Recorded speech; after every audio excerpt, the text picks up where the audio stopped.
Chris to say a few words, please. Yes, Mr. President. As you said, we have 4 bills for your attention today. These are bills that have been passed by Congress.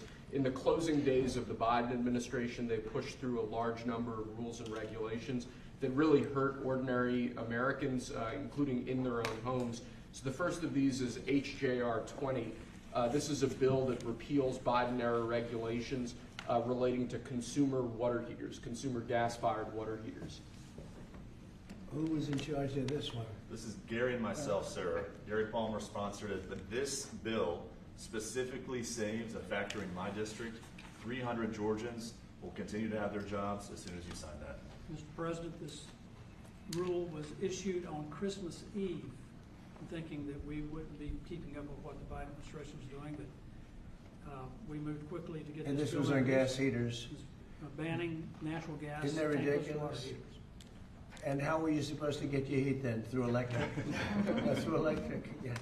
Was that basically it? Electric heat, which isn't as good? Crazy.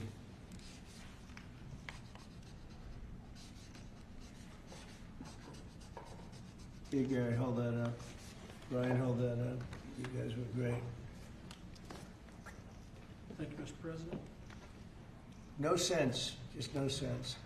But in addition to that, you have a lot of workers that lose their job, right? Yes, sir. Right. 300 workers Crazy. saved because of you. Good, thank you. Thanks, It's an honor. Here's the Golden Dome, by the way, if you're interested. There's the Golden Dome. That'll save all your lives someday, maybe. Okay, good. Thanks, Brian. You hold it up. Next, Mr. President, we have House Joint Resolution 24.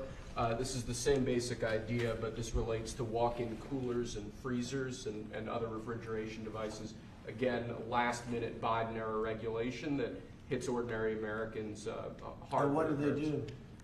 They put increase in. Increase the energy efficiency requirements for walk-ins, coolers, and freezers, and therefore putting an undue burden on businesses across the country. Everything from restaurants to pharmacies, hospitals were all To a point where it impacted. didn't work. In other words, they made the restrictions so strong that it didn't work. And it was going to cost them so much money to actually meet the energy efficiency standards, which didn't really save much money. So this is going to actually help our small businesses across the country, Mr. President. Good.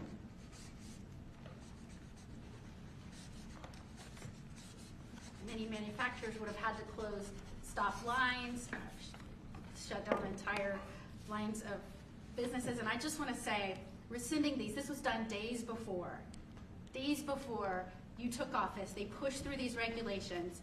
They didn't think about the cost to businesses. They didn't put American interests first. They didn't put American businesses first.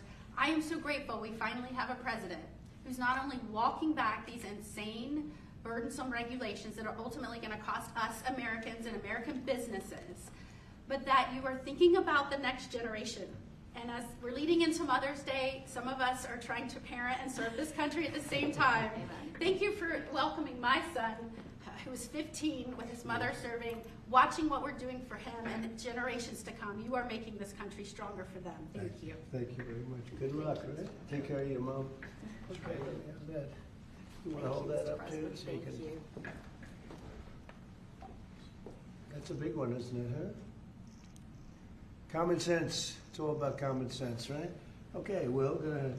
Next, sir, this is House Joint Resolution 42. Again, this is a rescission of a Biden-era regulation, in this case relating to energy conservation standards for household appliances and certain consumer products.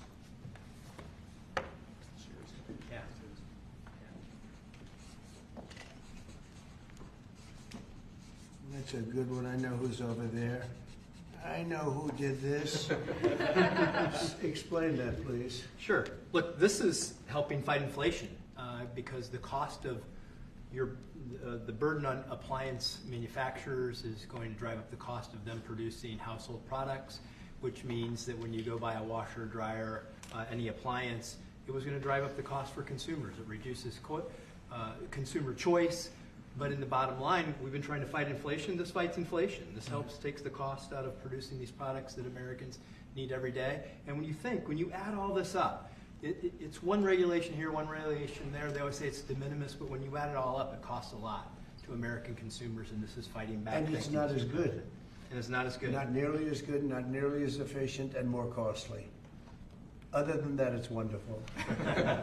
Thank you. Great Mr. job. President. Thank you very much. Great. Fantastic.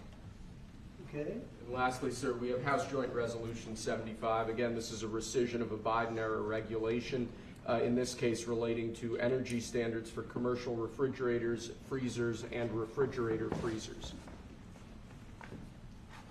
Do you have the sink one in here, the sinks and shower heads? We have an executive order on that coming for you later, sir. Yes, That's sir. coming when? Later this afternoon. Okay, good. You gonna be around later this afternoon? Good. Sinks and shower heads, where you buy a home and you have a new shower head and you don't get any water, the water doesn't come out of the sink, the water comes out of nowhere. What a shame, what a ridiculous waste. Okay, let me do this. Come here, who's responsible for this, This is Will? mine, Mr. President. Oh, good man Yes, here. sir. Okay, Thank you you. want to discuss that? Yes, sir. This was a government regulation that we have now repealed, thank you very much, Mr.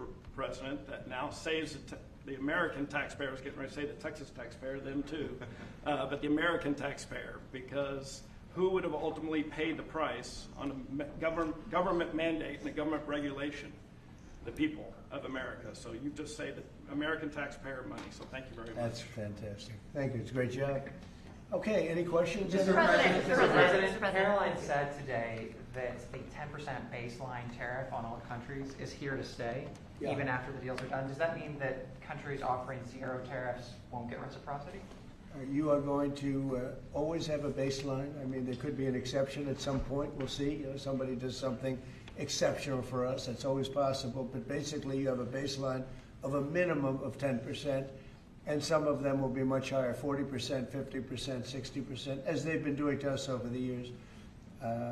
We had a wonderful deal yesterday. We have 4 or 5 other deals coming immediately. We have many deals coming down the line, and ultimately we're just signing the rest of them in. But we always have a baseline of 10%.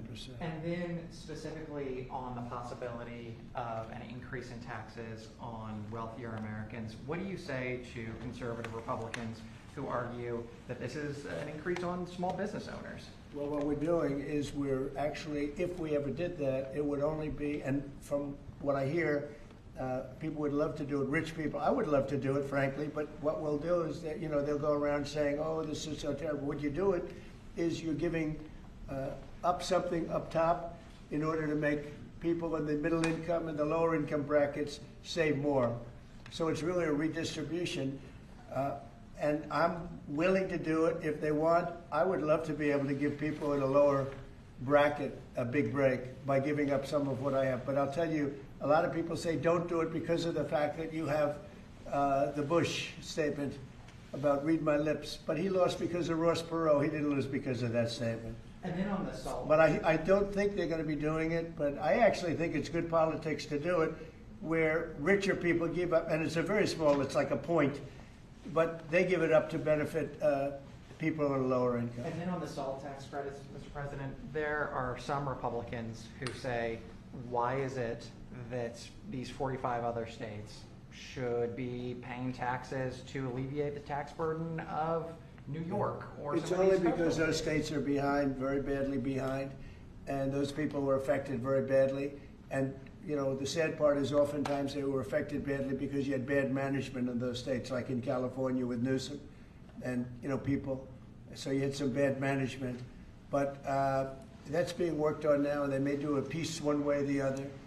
It's a very complex issue, but I think it's being worked out. I think it's going to be worked. It has not been settled yet, but they'll settle it up pretty quickly. Are you considering? Mr. President, what parameters have you given Scott Bessent on negotiating with China this weekend? We have to make a great deal for America. Are you going to be disappointed if he comes back without a deal? No, not at all, because we already made a great deal. We're not doing business with China right now.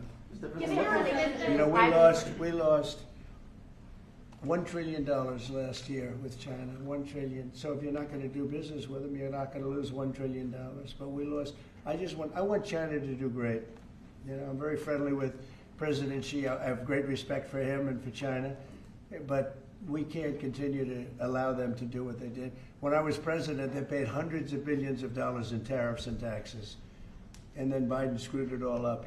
What he did to this country, between the border and between all of the other problems, the wars, everything, what he did to this country should never be forgotten. But one of the things he did is the trade was so bad and so imbalanced. So I think we're going to come back with a fair deal for both China and us. Have you given Besant a number of how low you're willing to go? Yeah, I am. Are you What's willing the to share number? that number? Is that the 80%? But I put out a number today, 80%, so we'll see how that all works out. Mr. President, the U.S. Embassy in Kyiv is warning right now about possible Russian significant attack on Kyiv. What's your message for Putin? I have a message for both parties. Get this war ended. We're losing 5,000 soldiers a week, Russian and Ukrainian soldiers, and other people also, by the way. And I say, get this stupid war finished. That's my message for both of them. Thank you very much. We'll see you in a little while. We'll see you later. Thank you, Russ. We're heading out. Thank you. Thanks, guys. Thank you. Right up through there. Thank He you. just came in to say hello. What did you discuss? Almost nothing. He came in to say hello. It was very nice, and I think he came in to thank me, frankly. I mean, I would say the primary reason, but he was very nice. He's a nice man, but I think he actually came in to thank me. Is he complying with ICE like you'd like to see? You'd have to ask Tom Homan. Mr. President, do you have a reaction to Bill Gates' comments yesterday that the cuts in USAID will lead to millions of deaths of children around the I don't world? know anything about his comments. Thank you. Thanks, guys. Thank you.